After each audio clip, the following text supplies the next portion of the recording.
नमस्कार, मैं अमित और आप देख रहे हैं आंखें न्यूज 24। बिहार में नई सरकार बनने के बाद मुख्यमंत्री नीतीश कुमार उप मुख्यमंत्री सम्राट चौधरी के बीच सरकार के अंदर क्रेडिट लेने की होड़ मची, यह कहना है राजद का। जबकि सरकार के स्तर से आम जनता के हितों के लिए कोई कार्य नहीं हो रहे। बिहार में एनडीए सरकार में जहां जनता दल यू की ओर से नौकरी, रोजगार और विकास का ढिंढोरा पीटा जा रहा है, वहीं बीजेपी की ओर से अपराध रोकने के नाम पर 400 अपराधियों और माफियाओं की लिस्ट के माध्यम से कार्रवाई की बात की जा रही है। राजद प्रवक्ता एजाज अहमद ने कहा कि इस तरह से भाजपा के द्वारा कहीं न कहीं नीतीश सरकार के सुशासन पर बट्टा लगाया जा रहा है, क्योंकि 20 सालों से नीतीश सरकार ही बिहार के गृह मंत्री भी रहेंगे और इस तरह की होड़ सरकार के स्तर से जो चल रही है उससे आम जनता के हितों का कोई कार्य नहीं हो रहा, बल्कि एक दूसरे को नीचा दिखाने की राजनीति के साथ जुमलेबाजी और क्रेडिट लेने की होड़ का सिर्फ बयाखान हो रहा है। के बाद मुख्यमंत्री नीतीश कुमार जी और उप मुख्यमंत्री सम्राट चौधरी जी के बीच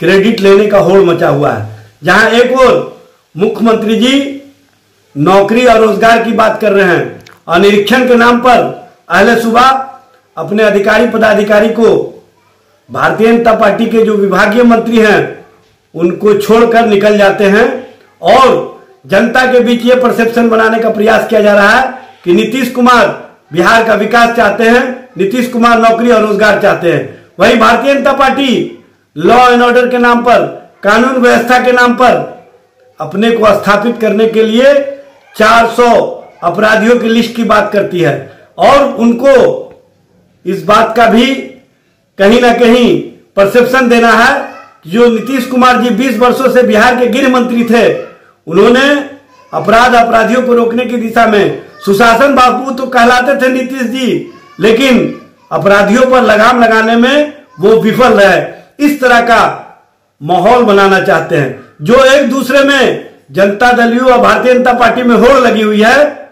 यह स्पष्ट रूप से कहीं ना कहीं सरकार के अंदर जो पहले से ही हम लोग कहा करते थे कि मुख्यमंत्री जी को भारतीय जनता पार्टी चेहरा और मोहरा के तौर पर रखना चाहती है और भारतीय जनता पार्टी ये दिखाना चाहती है कि बिहार में जो नई सरकार बनी है ये भारतीय जनता पार्टी के अनुसार चल रही है। लेकिन नीतीश कुमार जी भी कहीं ना कहीं भारतीय जनता पार्टी को ये बताना चाहते हैं कि नीतीश कुमार ही विकास और नौकरी और रोजगार के संबंध में सोच रखते हैं, लेकिन दोनों के इस तरह के होड़ सिर्फ और सिर्फ कागजों पर है या चेहरा दिखाने के नाम पर है। दरअसल ये लोग बिहार का विकास नहीं चाहते हैं, बिहार में नौकरी और रोजगार नहीं देना चाहते हैं, सिर्फ राजनीतिक बयानबाजी और एक दूसरे को नीचा दिखाने की होड़ में। आंखें जो आपका चैनल है उसके लिए और उसके दर्शकों के लिए 2 लाइन की हम शुभकामनाएं अपने ढंग से देते हैं। आप सब में मिठास घुल जाए बांसुरी और बीन की तरह और लोग आपको भी प्यार करने लगे वैक्सीन की तरह। हंसते रहें, मुस्कुराते रहें और देखते रहें आंखें न्यूज 24।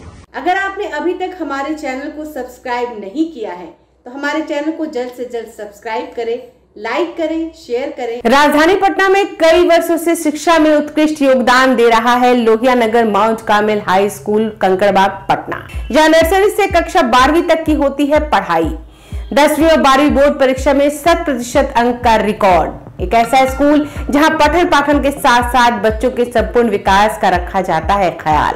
खेलकूद, सांस्कृतिक गतिविधि, मैथ ओलंपियाड, साइंस ओलंपियाड और बहुत कुछ। आज ही कराए नामांकन की प्रक्रिया जारी है। संपर्क करें DS/16 Gayatri Mandir road, housing board colony east, Indira Nagar, Kankarbagh, Lohia Nagar, Patna. हमारा पिन कोड है 800020। पटना में कई वर्षों से शिक्षा में अहम योगदान दे रहा है Gyansthali high school Alamganj Patna city, जहां 10वीं और 12वीं की बोर्ड परीक्षाओं में 100% अंक प्राप्त कर रहे हैं बच्चे। एक ऐसा स्कूल जहां न केवल होती है पढ़ाई बल्कि साथ ही साथ होती है कल्चरल एक्टिविटी, स्पोर्ट्स एक्टिविटी से जुड़े गेम्स, मैथ ओलंपियाड से लेकर साइंस ओलंपियाड। जहां बच्चों के लिए स्कूल कैंपस अत्याधुनिक सुविधाओं से लैस, छोटे बच्चों के लिए वाहन और ट्रांसपोर्ट की विशेष सुविधा।